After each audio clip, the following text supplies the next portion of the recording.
Salama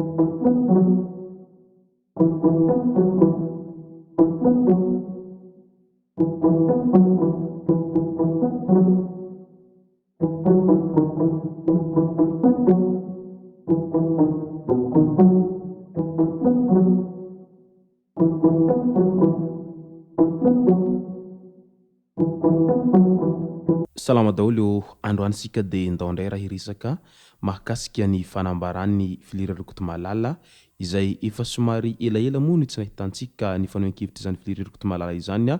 tao amin'ny tambazotra Facebook tao ary nilaza moa izy tamin'iny herinandro lasa iny raha naneho ny heviny tao amin'ny Facebook tao nilaza fa mety ho lasa ambassador i ministra teo aloha izany hoe Ramatoa Lalatiny Rakotondrazafy vantany Vaotsilany sy ny vavam-bahoaka eo ka izay no fakafakaintsika atao anatin'ity video ity ka manasitsika rehetra anaraka an'ity video ity hatramin'ny farany azadino ny milaiky ny video antsika ary tsarovy hatrany ny miabone amin'ny chaîne antsika mba ahafahanareo manaraka tsy tapaka ny video zay lefa any amin'ny sisy tao matavatagasy toy izao ny fanaovana azy tsy ampandrely isika fa avy hatrany tonga dia vavany ndawary melohany hidirantsika amin'izay pitsopitso ny fanambarana izay nataon'ny filiera rokotomalala izay dia ndao aloha hofantarintsika ireto fanambarana izay nataon'ny olom-pirenena vitsivitsy ireto tamin'ity herinandro ity nilaza moa ny tao amin'ny Real TV Madagasikara mahakasika ny fifidianana filohan'ny antenimieram-pirenena ary anarana efatra hatreto no miverimberina fa mety handimby andro Ramatoa Christine Razanamasoa eo amin'ny toeran'ny filohan'ny antenimieram-pirenena dia Isahondrary Malala Marie Michel, Tokiel Justin, Milavonjy Philobert ary Rivitina Jean Bosco. Ireo no anarana izay miverimberina matetika amin'izany. Midika ho fanesorana Anintsainy Christian tsy ho Premier Ministre avy hatrany moa raha ny ministry ny atitany teo aloha sady sombavambahoaka voafidy tao Sambava Tokiel Justin no hapetraka ho filohan'ny antenimieram-pirenena hoy ny fanehoan-kevitra anireo olona izay mpanao politika raha naheno an'izay zavatra izay. Tsy afaka hametraka olona roa samihafa avy any avaratra hitantana androm-panjakana lehibe mantsy ny filoham-pirenena mba ho fanajana ny fifandanjana isam-paritra na ny équilibre régional hoy izy ireo hatrany. Ka noho izany dia andrasantsika eto ara ny hoe iza tokoa no mety hisolo ny toerany Ramatoa Christine Razanamasoa eo amin'ny toerana amin'ny mahafilohan'ny antenimieram-pirenena izay satria mantsy efa iny fantantsika tsara iny moa ny tantara mahakasika an'izay Christine Razanamasoa izay efa hita fa tsy tafaverina ao Tsimbazazatsony taorian'ny voka-pifidianana tany amin'ny distrikna Ambatofinandrahana izay tsy nahalany azy. Mbola niverina ihany koa moa ny fanambarana izay nataon'ny Ramatoa Lalatiny Rakotondrazafy nilaza moa izy tao amin'ny Radio Free FM tamin'ny alarobia 3 Jolay iny fa variana nanenjika azy ny fanoherana ka tsy nahita fa nitombo ho 420 isan'ny sombavambahoaka Irmara araky ny vokatry navoakany ACC kanefa sombavambahoaka 20 izay tsy nahazo ny Antsasamanila no azony vovonan'ny Irmara tamin'ny vokatra vonjomaika izay navoakany CENI hoy hatrany ity Ramatoa ministra teo aloha ity. Natao sorona izy tamin'ny iny fifidianana sombavambahoaka iny mba hibatana ny fanoherana manoloana io fitombonisa io izay sombavambahoaka ny Irmara 420 be izao raha nambarany hatrany. Samy nikian'ny Lalatiny Rakotondrazafy avokoa moa na ny CENI izany izay nambarany fa voavidy vola na ny HCC izay nambarany fa nanao fitsarana ara-politika fa tsy araka ny tokony ho izy hoy izy hatrany. Etsy andanin'izay moa nilaza Rosy tao amin'ny pejiny tao miantso ny compte fake voaopa teto ho ny mise septambra hitory eny amin'ny cybercriminalité. Ampiore izy rola tongava maro olo tiry septambra efa tamin'ny taona 2020 aho no niantsoantso an'izay nilaza ho voaopa reny teto ho tonga eny amin'ny zandary. Nandeha hatreto ny fitsarana Andrangahy dia Asimeo ny hagegena nosoratana dia mba mijoroa ho lehilahy fa tsy misy hamonjy Andrangahy eo na aseho Andrangahy isan'andro eo aza ny sarin-drangahy miaraka amin'ny Jesosy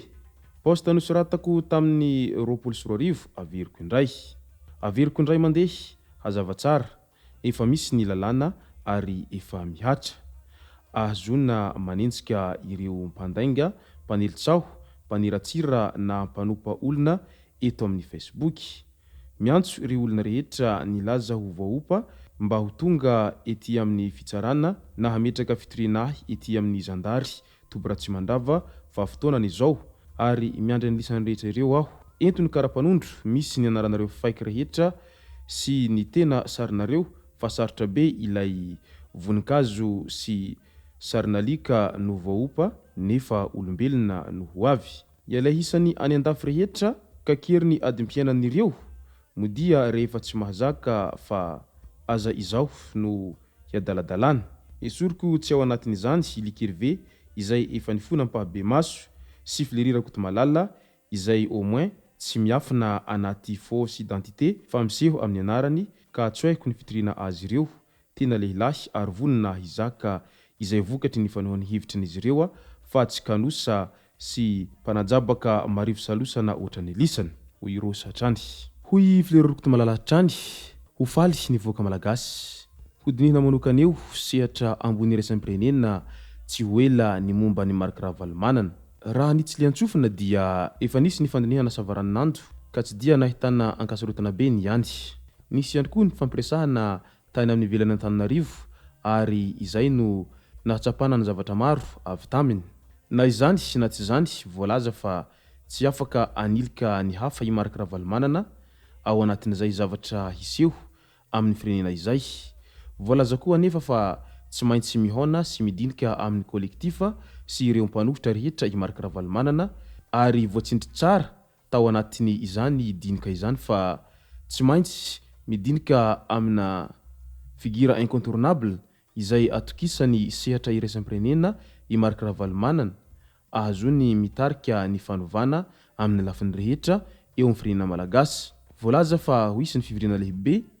ho amin'izay tsy hoela ary dia hisy ny fihoanam-be aty Eropa isika voaka kosa dia mifalia ary mila vonina lalandava fa ho avy tsy hoela ny vaovao tsara ary ndao dia sahia hoy hatrany ifilerirako to malala raha naneho ny heviny setrin'izay hatrany moa dia nasiany resaka ihany ny mahakasika any Ramatoa Lalatina Rakotondrazafy ho tendrena ho ambassadeur ny Madagasikara aty Nosy Maurice isolo ny General Camille Vital i Lalatina Rakotondrazafy rehefa tsy lanta ny fifidianana sombamboaka faranteo raha nambarany loharanom-baovao avy ao amin'ny anatin'ny fitondrana hatrany hoy filerirako to malala ary no amafisy ny filerirako to malala fa tsy manaiky io toerana omena azy io anefa ity filohany antoko Freedom ity fa mangataka ny hotendrena hiasa any Paris France ka na ho ambassadeur ny Madagasikara any amin'ny UNESCO Paris haka ny toerana Yves Sila na hotendrena ho mpanolotsaina voalohany na premier conseil ao amin'ny masovohy ny Madagasikara izay ao Paris izay no voalaza ny fangatahany ity Ramatoa ity raha ny nambarany filerirako to malala hatrany ary maro sahady mo ny miandry an'izay fanamarinana an'izay vaovao izay nambarany filerirako to malala izay amin'izao ankehitriny izao ary miandry amin'izay fanendrena any Ramatoa minisitra teo aloha ity izay mo no masaka azona roso tomboko lasy tomboko vavy misaotra antsika rehetra nanaraka an'ity vidéo ty hatramin'ny farany azadino ny milaiky ny vidéo antsika ary manasa antsika hatrany hiabone amin'ny chaîne antsika mba ahafahanareo manaraka tsy tapaka ny vidéo izay lefa any amin'ny sisa sy tao matao atagasy tomboko lasy tomboko vavy mankasitraka dia mirary soa